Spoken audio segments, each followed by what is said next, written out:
Guys, Josh from soccerreviewsforyou.com, bringing you a video today that I've had a ton of requests for, and that is my review on the Adidas F10 in both the indoor and turf variations. Now inside the box, all you get are the shoes themselves. They do not come with any extras. So let me get these guys out of the box really quickly, and we'll take a closer look at both the indoor as well as the turf versions of the Adidas F10. Now this shoe has a retail price of $65 US, making it more of a budget type of shoe, especially in terms of the price range that it falls under. But with that being said, when you're talking about an indoor and turf models, $65 is a very, very competitive price range, meaning that you have lots and lots of options. So in today's video, we're going to go over what the major differences are as far as performance is concerned, and also at the end of the video, talk about whether or not this is one of the better options within that $65 price range if you're interested in a brand new turf or indoor model, more specifically the F10. Now the F10 is of course a takedown model within the F50 lineup. You have your top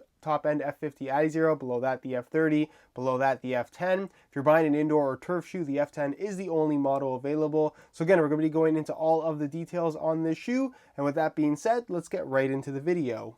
To start things off, I just want to quickly go over the aesthetics of both the indoor and turf versions of the F10. Now the indoor model, as you guys can see, features an indoor bottom that is mostly white with the lime green heel, and then of course has a little white lip going around the front of the shoe and the green lip going across the back, whereas the turf version, as you guys can see, features an all lime green bottom with a little bit of pink right here in the forefoot. The lip is a little bit less significant here at the front, and it doesn't lip up as high in the back either. The upper on both shoes is pretty much the same. There are some minor differences as far as materials go, which we'll talk about in just a second, but this is of course the latest Supernatural colorway, which features a white base, the lime green battle pack pattern on top, the navy blue stripes with the pink accent, your F10 branding is right there, and of course your Adidas branding is on the heel as well as on the tongue. So visually, it does have the appearance of the F50 line, obviously the same graphics. The colorways also coordinate with what's available for their outdoor models. And again, if you're looking for that F50 look,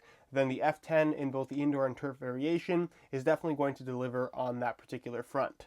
As far as tech specs and performance are concerned, while there isn't necessarily anything wrong with the Adidas F10, it certainly isn't the nicest quality even for the $65 price tag. If compared to other shoes in this particular price range, you're generally going to find nicer materials, a nicer fit, and just a better performing and feeling shoe overall. For those of you guys that watch my channel a little bit more regularly, you probably already know my thoughts on a lot of Adidas takedown models, especially in the F50 line. And the F10, like I mentioned, while it isn't a bad shoe, even in this indoor and turf variation, I would say it's a little bit nicer than what you're going to find from the firm ground version.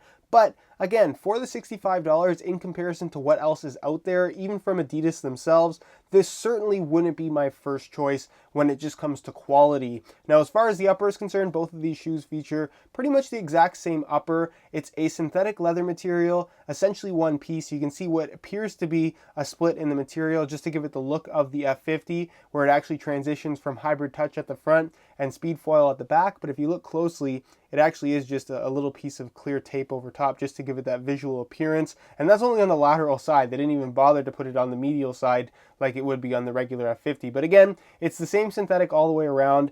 Synthetic leather material, you can see by the side profile here, it does have a decent amount of thickness to it. It isn't stiff, it isn't overly soft either. And again, it just isn't necessarily what I would consider to be premium. It feels okay, but it certainly is nothing special. You have a central lacing system, a very, very low cut, a shallow fit in the heel is what I would describe it as. And we'll talk about that more later in the video. It's one of the major issues that I really have with this F10 shoe. But one thing that I found to be kind of interesting is that the indoor model right here, you can see features a padded mesh heel liner, while the turf version that I have right here features a synthetic leather smooth heel liner. So I'm not sure why there's a difference. Normally that is not the case, but as you guys can see, the two models are a little bit different, which again is just weird because technically both of these shoes feature the exact same upper, and the insole is non-removable for those that are wondering. Moving on to the outsole, you can see that the outsole on the indoor version is what we've seen on a couple of different indoor models from Adidas over the last year or so. It kind of has this rounded circular type of pattern here. It's a really dense, fairly kind of thick, hard rubber. which makes it good for indoor court playing surfaces as far as traction is concerned. Not the best, but definitely adequate. And even if you want to use this for street soccer or something like this on hard concrete, this is actually going to be very, very durable. And I like that they incorporated this very large high lip at the front of the shoe. So again, durability is going to be a strong point with this particular model, especially in terms of protecting the toe and forefoot area of the upper. Now, as far as the turf model is concerned, you can see it doesn't lip up quite as high, which I found to be a little bit unusual. But again, durability does not scare me with this shoe. You're going to get decent durability out of both of these two models. It's made from, again, a harder rubber material. It's very, very rugged. But of course, this features a turf bottom for use on artificial grass or even like that rough carpet type of turf. Depending on what you're playing on, this is basically the type of outsole that you would want. Would you want to use this on an indoor court? You could probably get away with it. It's not the most aggressive turf pattern, as you guys can see, but the rubber is relatively hard, and you certainly won't get the same amount of traction or stability on an indoor court playing surface as you would with the indoor version of the shoe. So again, you have a combination of ovals and circles in the form of these little turf nubs that actually do grip the ground quite well. And again, if you're playing on turf, this is going to be on par with most turf outsoles out there on the market as far as traction is concerned. So the traction aspect of both of these shoes I really don't have any issues with. It's more so the upper and the fit, which we'll get into in just a second, that to me just doesn't make the F10 a particularly attractive option, especially at the full $65 retail price. As far as weight is concerned, the F50 line is all about providing the lightest possible feel. When you go into the takedown models, whether it be the F30 or the F10, that's not really the case. And when you're talking about the indoor and turf versions, you're not going to get anywhere near the weight range of that top end F50 Adizero. So I'm going to weigh both of these two shoes for you today in real time. Keep in mind that these are both in brand new condition and both in the same size 9 US. We'll start off with the indoor version, as you guys can see. Throw it on the scale, and you can see that they weigh in at 8.4 ounces, which is relatively light for an indoor shoe. Obviously, it does have more of a low-profile design about it. Very thin midsole, as you guys can see. So it's not too big of a surprise that they weigh in around the 8-ounce range. Not the lightest indoor model around, but certainly not one that's going to weigh you down either. Pull that off the scale, and we'll throw on the turf version of the F10, and you can see that they weigh in at a little bit more, 9.8 ounces, so there's about 1.5 ounces in weight difference between the indoor and turf version of the shoe. Is it significant? It's noticeable in hand, not so much while the shoes are on your feet. But again, it really shouldn't be the deciding factor between both of these two shoes, because if you're playing on indoor courts, the indoor version is the model for you, and if you're playing on turf, the turf version is definitely the best option. Alright, so here's a look at the indoor and turf versions of the F10, and while I mentioned throughout the video that yes, the quality on this shoe isn't the best, but it certainly isn't the worst either, if there's one reason why you should not buy this shoe in either the indoor or turf variation, it's how the shoe fits. And this has been a problem that has plagued the F10 ever since the F50 Adizero was first launched in 2010.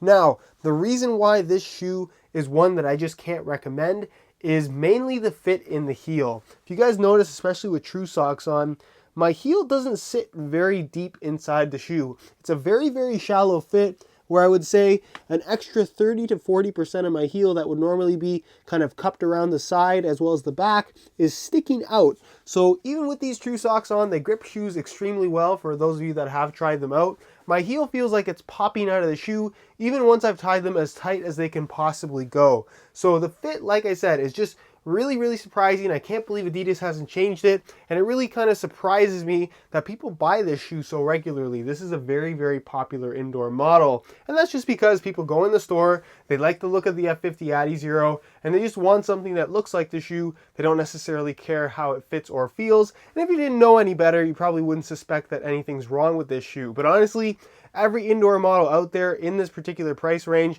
is going to have a better fit than these. The other thing that kind of bothers me about this shoe is you can see that it looks like my foot is kind of really squeezing in here, and that's not really the case. It's not a particularly narrow shoe or a particularly wide shoe, but the sides of the shoe are very, very low. So you can see I have about average width feet, but it looks like I'm at about the max of what this shoe can handle. So again, the fit of this shoe is just really, really surprising. It has a really shallow fit, and for me, if If you don't like the sensation of your heel sliding out at all times, which I'm not personally a fan of, then this is, again, just not a shoe that I can recommend. As far as sizing goes, I'm wearing my usual size 9 US, and the fit and length is pretty much perfect, so if you absolutely must have a pair of these and you are planning on ordering them, I would strongly recommend going true to size for the best possible fit. But again, just keep in mind that the fit in the heel is just really, really bad. Alright guys, that's it for my review of the indoor and turf versions of the Adidas F10. Just to sum everything up, the quality of the shoe honestly isn't the best, especially in comparison to other shoes in the same price range. The upper is okay, but it does feel a little bit cumbersome on feet. It doesn't offer the most premium touch. The traction that it has to offer in both the indoor and turf versions will perform well on their respective playing surfaces, but to me the downfall of this shoe and the main reason why I can't recommend it is the very poor fit, especially in the heel. They just don't feel right, and really for any price, even if you catch them on sale, it's just not going to fix how these things fit because, like I said, it just doesn't feel right, and there's nothing you can do to really change that. Other options in that $65 price range that I would recommend over the F10 would be Adidas' own Free Football line. Several models there that are all better than this shoe, both in terms of fit, performance, as well as just overall quality. The Adidas Samba Classic is another great option. The Joma Supersonic, a shoe I recently did a review of, is a great option in that $65 price range. And finally, the Nike Gato 2, a slightly different shoe as far as performance and tech specs is concerned, but a really good option, again, that you can find on sale for less than $65 more often than not. So all of those options are shoes that I would recommend over this guy right here. But again, everybody has their own opinions. If you do want a pair still, you want more info, I won't be doing a full written review, but you can check out the review page on my website. There's a link to that down below in the description. You'll find the buy it now links with the SR4U coupon codes to pick these up below retail, as well as high quality images that I took myself to give you a better idea as to how these actually do look in person, some of those close-up details. If you have any questions, suggestions, or just general opinions on the F10, leave those down below in the comment section. I definitely will get an answer out to you. If you enjoyed today's video, found it helpful and informative, be sure to support it with a like. That'd be greatly appreciated as well. Subscribe if you haven't already for daily videos on all the latest and greatest soccer gear. All my social media information is down below in the description as well. And other than that, guys, hope you enjoyed today's video. And as always, thanks for watching.